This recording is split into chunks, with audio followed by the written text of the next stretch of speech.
This is Hidden Ranger streaming with another reaction video, and this one is like the last several of my of the videos that I've reacted to. This is from SDCC, San Diego Comic Con 2018, and it's this one is the season 2 trailer for The Gifted. And for those who don't know, The Gifted is a live action television series on FX that is about, it's not really set in the same continuity as the X-Men movies as far as I can tell, but it involves X-Men characters, and it's been a really interesting way of going about the X-Men mythos. It basically involves a small band of mutants who are basically having to go underground because of being being increasingly hunted a by a government task force called Sentinel Services that is that ever since ever since an event a number of months ago or years ago that the X-Men existed and the Brotherhood existed, but they haven't been seen since that event, and things have gotten a lot worse for mutants. So now mutants are being treated as criminals, and the first season of this show has been this kind of cat and mouse chess game between the mutant resistance and the Sentinel Services, and one side has to get craftier to stay one step ahead of the other side, so they're both going back and forth with that, and it's been really great. It's had some really neat characters who are kind of sidelined. I mean, one of my favorite aspects of this is that while characters like Charles Xavier and Magneto, and particularly Wolverine, have been taking over or have taken over the X-Men movies to the point where so many of the other characters are sidelined. This series gives a huge shout out to the lesser known mutants in the X-Men franchise, and it allows them to be fully developed as characters in the way they never would be in a movie series, because for better or worse, Fox's X-Men series has had this tendency of only focusing on a tiny handful of characters, even as they've put a lot of X-Men characters on the screen. But anyway, I can't wait for I really liked Gifted season 1, and season 2 is coming September 25th on FX. So with that in mind, here is the season 2 trailer.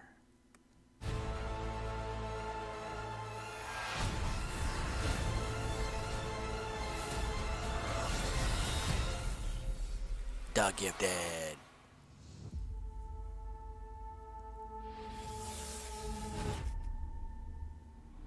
It's her.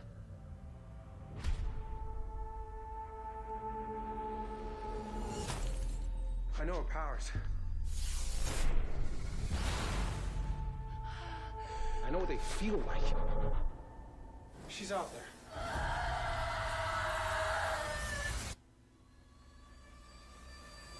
Oh my god. Oh my god.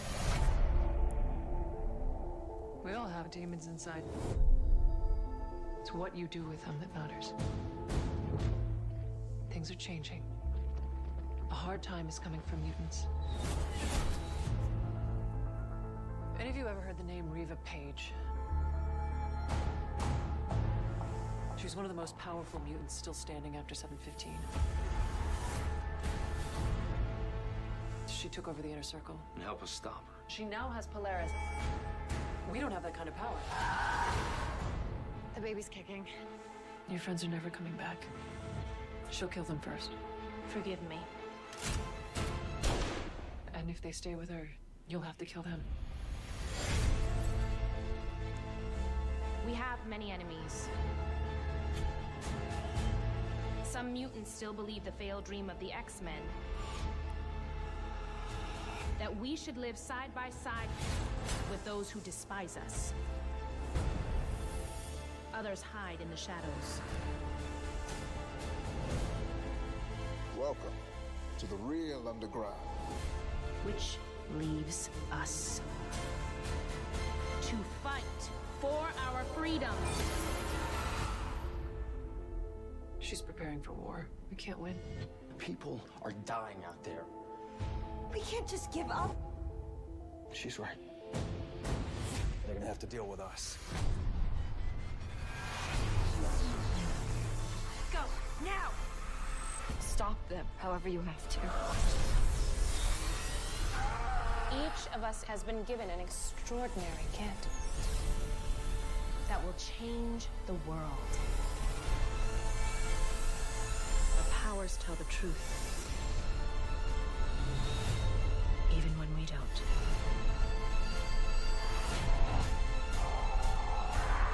We're going to show you why we're here. We are going to show you the dawn of a new age.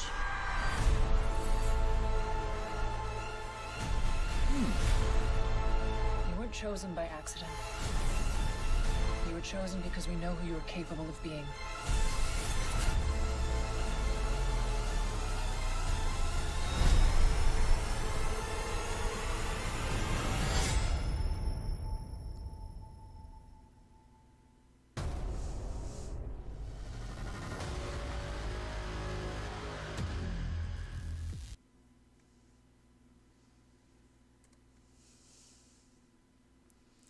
So, that was the Season 2 SDCC 2018 trailer for The Gifted.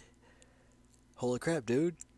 That's really cool. That's honestly the kind of thing I'd like to see in an X-Men movie, but haven't actually had so far.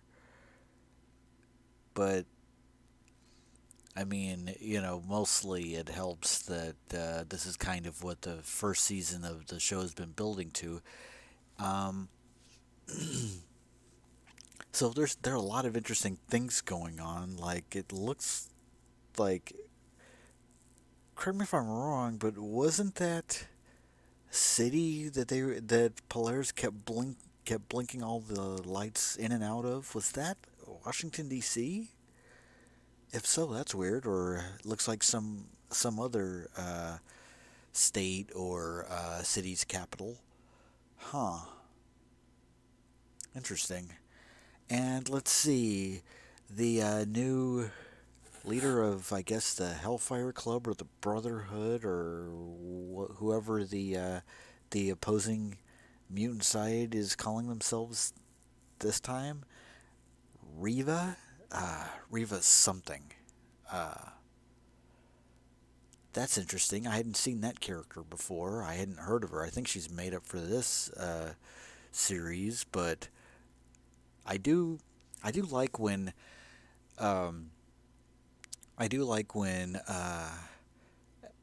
series that are adapted from comics and other media do create their own characters, because that adds to the mythos.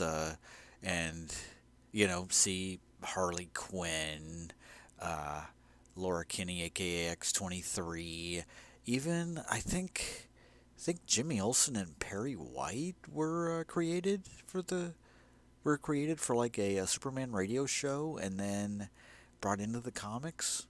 They were like early examples of this kind of thing. Oh, and also Firestar, who debuted in Spider-Man and His Amazing Friends in 1981, and was later brought into the comics.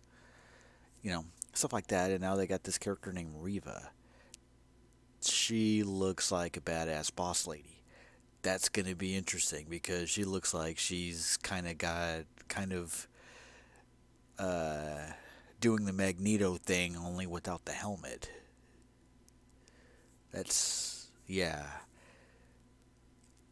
I'm looking forward to that. Also, let's see. There was definitely something in the trailer I was curious about. Oh, here we go.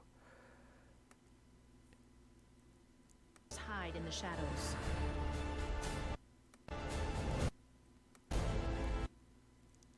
Oh, wait. That I didn't even notice the first time. Okay, did anybody else see that when the colors started misaligning, that there was the word Morlocks?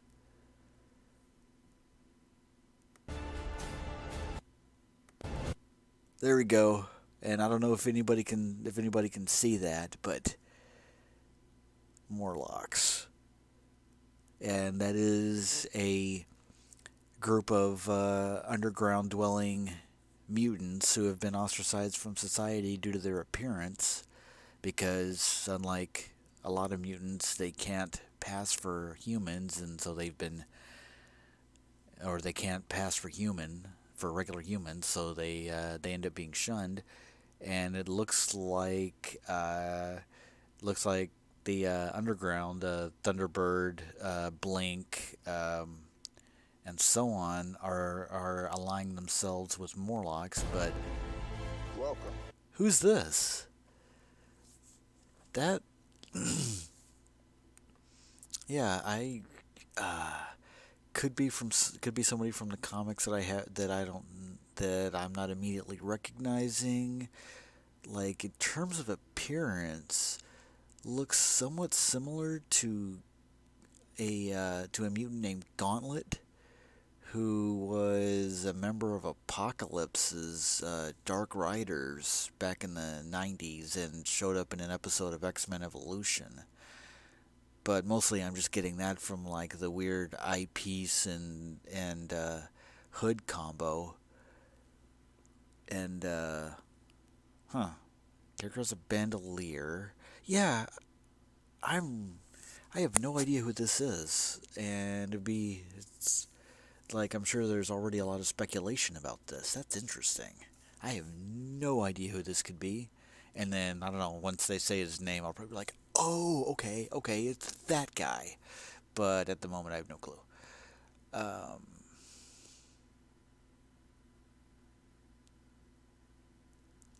Yeah, there's... What? Don't know who this... Extraordinary, Kent. Don't know who this is.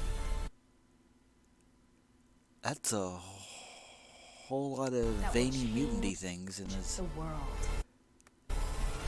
But, hold on. Is Reed Strucker, like, developing his own powers? Kind of like the twins are? Or, I mean, not the twins, but his kids are? Because in the previous season, his parents or no, grandparents, the Von Struckers, or rather the Fenris twins, had their powers, and then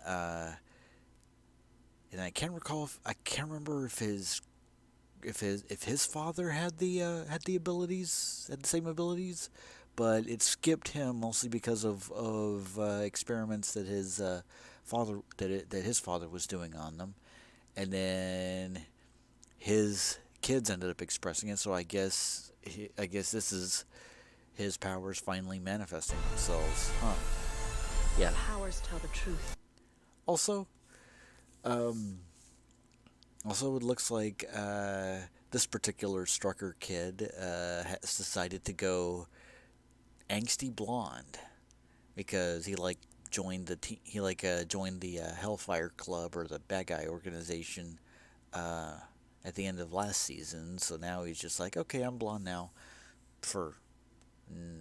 I guess it's just a stylistic choice, but wow.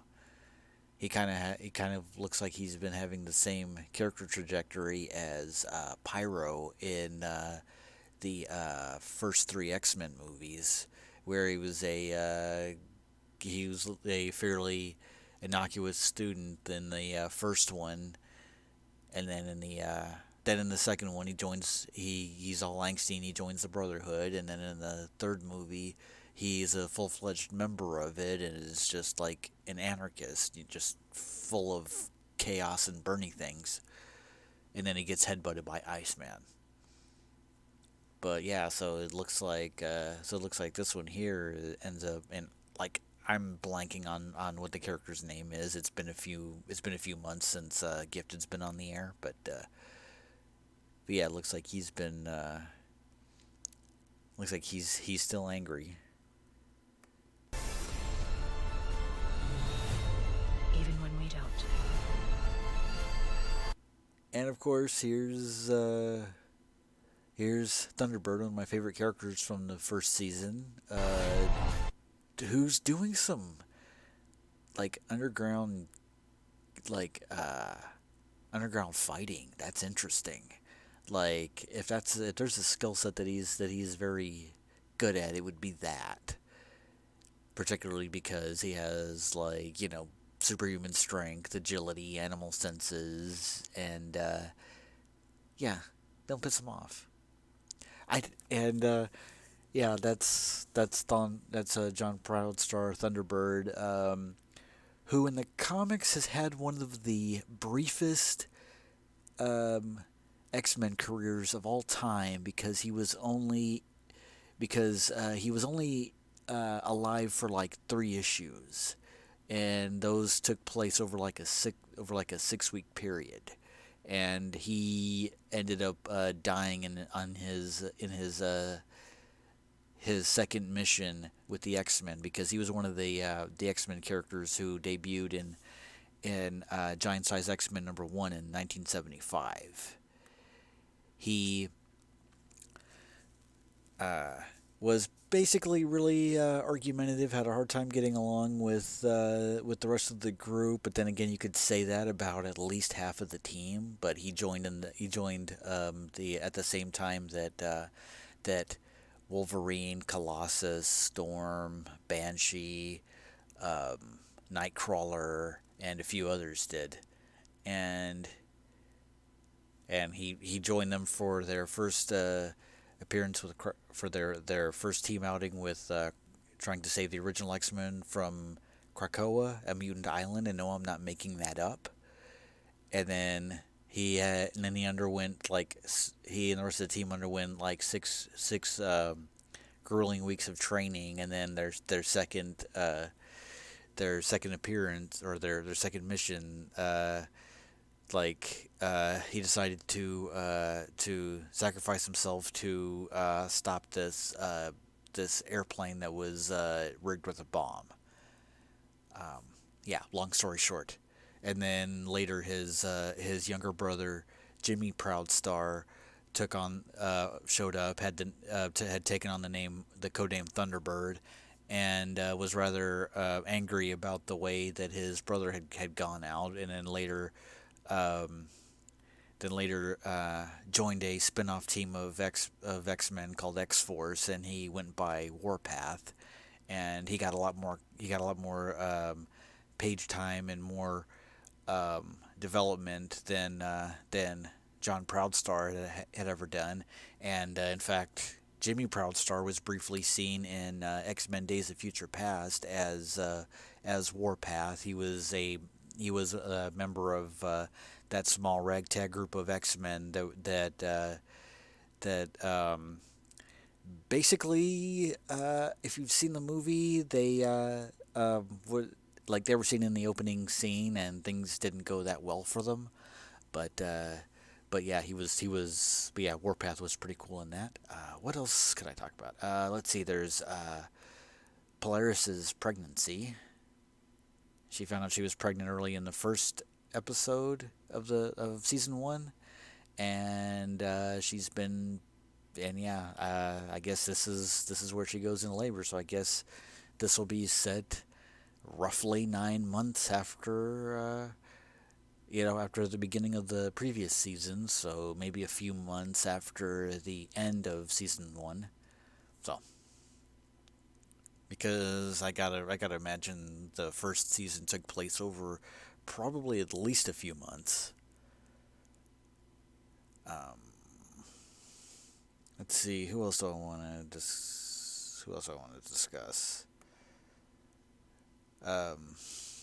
Well, there's Jamie Chung, as Clarice Fong, aka Blink,